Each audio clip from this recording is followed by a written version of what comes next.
નમસ્કાર, આપ જોઈ રહ્યા છો spark today news. Dahod collector કચેરી ખાતે જિલ્લા ચૂંટણી અધિકારી યોગેશ નિરગુડેના અધ્યક્ષસ્થાને પ્રેસ કોન્ફરન્સ યોજાઈ. જિલ્લાના તમામ મતદાન બૂથ પર મતદાન મથકે આવનાર મતદારોને કોઈ પણ પ્રશ્ન સર્જાય તો તેના નિરાકરણ માટે વોટર આસિસ્ટન્ટ બૂથ ઊભું કરવામાં આવ્યું.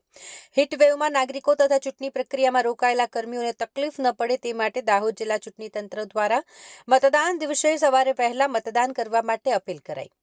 પોલીસ અધિક્ષક રાજદીપ ઝાલાએ ચૂંટણી દરમિયાન કરવામાં આવેલા તમામ પ્રકારની સુરક્ષા વ્યવસ્થા અંગેની સમીક્ષા કરતા કહ્યું કે ન્યાયી અને મુક્ત રીતે ચૂંટણી પ્રક્રિયા થઈ શકે તેમજ લો એન્ડ ઓર્ડરની કોઈ સમસ્યા ઉદ્ભવે નહીં તે માટે પોલીસ તંત્ર તમામ પ્રકારની તૈયારી સાથે સુસજ્જ છે.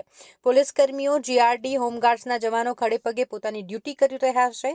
દાહોદ જિલ્લાની સરહદે પણ લો એન્ડ ઓર્ડર જળવાઈ રહે તે હેતુથી એફએસટી અને એસએસટીને સાથે રાખીને પોલીસ દ્વારા કામગીરી કરવામાં આવી રહી છે.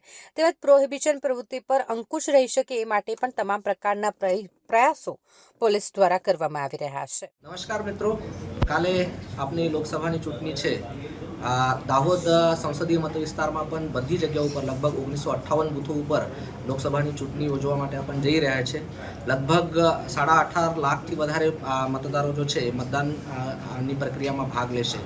તો અમે જિલ્લા વહીવટીતંત્ર તરફથી મતદાનની પ્રક્રિયા સુગમ થાય, કોઈને કોઈ તકલીફ ના પડે એના માટે દરેક પ્રકારની વ્યવસ્થા કરી દેવામાં આવેલી છે. દરેક બૂથ ઉપર એએમએફ ફેસિલિટીઝ ઊભી કરી દેવામાં આવેલી છે. પીવાના પાણી હોય, ટોયલેટની વ્યવસ્થા હોય, એની સાથે સાથે છાંયડાની વ્યવસ્થા હોય, ફર્નિચરની વ્યવસ્થા હોય, બધી સગવડો ત્યાં ઊભી કરી દેવામાં આવેલી છે. એની સાથે સાથે જ જો લોકોને ખાસ જરૂરિયાતવાળા લોકો હોય, દિવ્યાંગજનો હોય કે સિનિયર સિટીઝન હોય, એમને અગર અવર જવરમાં પણ કોઈ તકલીફ પડતી હશે તો એમની અવર જવરની વ્યવસ્થા પણ ઊભી કરી દેવામાં આવેલી છે. દરેક બૂથ ઉપર રેમ્પ ઊભું કરી દેવામાં આવેલ છે. વ્હીલચેરની વ્યવસ્થા જ્યાં જ્યાં જરૂરિયાત છે તે જગ્યાઓ ઉપર ઊભી કરવામાં આવેલી છે. અને મતદાતાઓને મદદ કરવા માટે અમારા દરેક બૂથ ઉપર એક વોટર અસિસ્ટન્સ બૂથ તૈયાર કરવામાં આવેલ છે અને વોલન્ટિયર્સ પણ રાખવામાં આવેલ છે. તો ચૂંટણી તંત્ર તરફથી પૂરતી તૈયારીઓ કરી લેવામાં આવેલ છે. અમે ઈચ્છીએ છીએ કે દાહોદમાં ગયા સંસદીય ચૂંટણીમાં જે મતદાન થયું હતું એના કરતાં વધારે મતદાન થાય. બધા મતદારો જો છે એ વહેલી સવારે લગભગ 10-11 વાગ્યા પહેલાં આવીને આપનું મતદાન નોંધાવે, તાકી હીટવેવ જો છે એનાથી આપણને બચી શકાય અને જિલ્લાનું મતદાન પણ વધારે પ્રમાણમાં થાય. અને એમાં જો મતદાતાઓ છે એમને ખાસ 2-3 વસ્તુઓ ધ્યાન રાખવાની જરૂરિયાત છે. એક તો આપનું મોબાઈલ જો છે એ મતદાન મથક ઉપર 100 મીટરની ત્રિજ્યામાં અલાઉડ નથી હોતું, તો એટલા માટે એ તકેદારી રાખીએ. ખાસ કરીને મોબાઈલ ઘરે રાખીને આવીએ. એની સાથે સાથે આપ લોકોને વીઆઈએસ મળી હોય કે ન મળી હોય તો તેમ છતાં આપણને ત્યાં આવી શકો છો. મતદાન સહાયતા કેન્દ્ર જો છે એના ઉપર આપ લોકોને બધી સુવિધાઓ ઉપલબ્ધ કરી દેવામાં આવશે.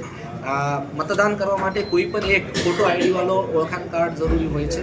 તો સાથે મતદાન ઇપિક કાર્ડ કે ચૂંટણી પંચ દ્વારા માન્ય રાખવામાં આવેલ અન્ય 12 પુરાવામાંથી કોઈ પણ એક આધાર પુરાવા સાથે લઈને આવો તો આપણને સહેલાઈથી મતદાન કરી શકાય.